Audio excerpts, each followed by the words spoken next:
యో యో యో కమ్ అగైన్. నీ భాషలో చెప్పాలంటే ఊళ్ళో సంపాదన ఇన్కమ్ తగ్గిన వర్గాల వాళ్ళందరూ ఇక్కడే గ్యాదర్ అవుతుంటారు. డబ్బుల కోసం కాదు ఆడినట్టు డబ్బుల కోసం ఆడేస్తుంటారు. అలా ఊళ్ళో వీకెండ్ క్రాఫ్ట్స్ వాళ్ళందరూ వాళ్ళ వీకెండ్ గేమ్స్ని డైలీ గేమ్స్గా చేసుకున్నారు. ఓహో, వాట్ గేమ్స్?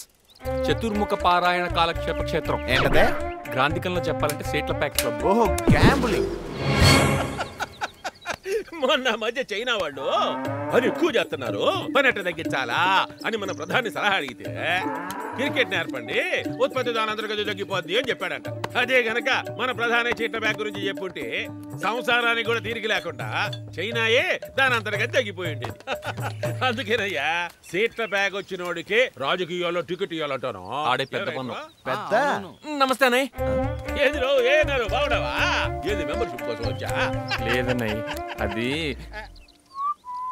వాడేవుడ్రా వాడా గుట్ట దానక సగం బయట గుర్తుకొచ్చుకున్నాడా? లోగురా నవరేది? మన వర్ధనమ్మ గారి మనోడన్నయ్య. నీతో చిన్న పనుండి వచ్చాడు అన్నయ్య.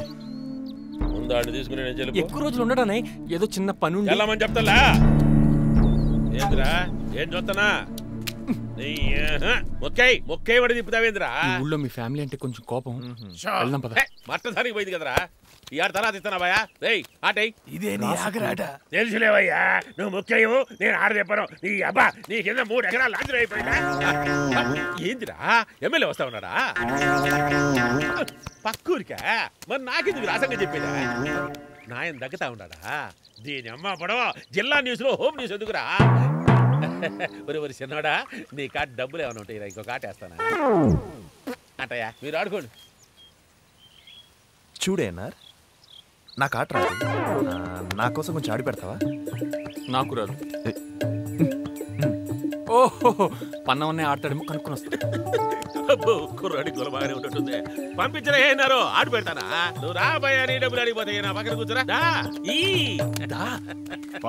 ఏందిరా పరాయాడు సొమ్ము, క్యాష్ ఇస్తే కళ్ళు పోతాయి. అట్లా తెచ్చుగా.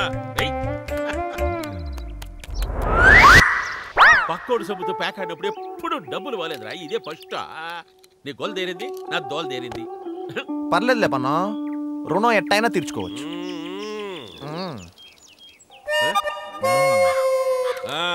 అబ్బాయా, ఇది గోకులం.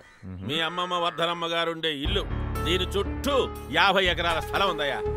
ఈడ ఊరి బయట ఒక 50 ఎకరాల వ్యవసాయ భూమి ఉంది. దాన్ని వీళ్ళయ్యా ఎస్వీఆర్ఏ కౌలు చేసుకుంటా ఉంటాడు. ఇంకేడానో ఈడొక 5 ఎకరాల భూమి పిడుగు రోజు కబ్జా చేశాడా, అది కూడా మీదే. ఏందిరా నాయన మాట్లాడా? మాట్లాడి తగ్గాడా? నోట్లేదో పోయిపోయా? మంచినీళ్ళు పోసా? మా నాయనే ఇంత బ్రాంతి పోసి ఉండాల్సిందిరా. ఆయన నీకు చాలితే కదా పోసేదానికే.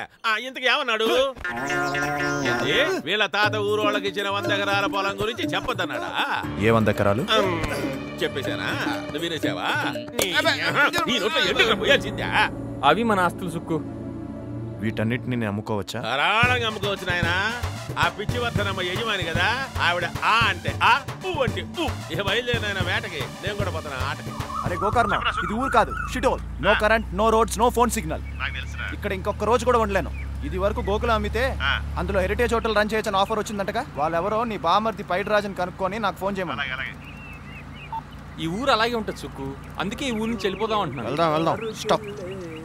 ఆగు. ఓయ్ ముసలోడా, నేనేరా ముసలోడా. ఆయన ఎవరో తెలుసా నీకు?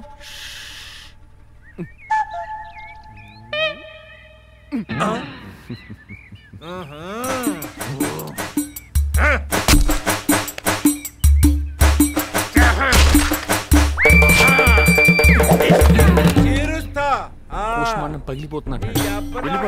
Bad boy.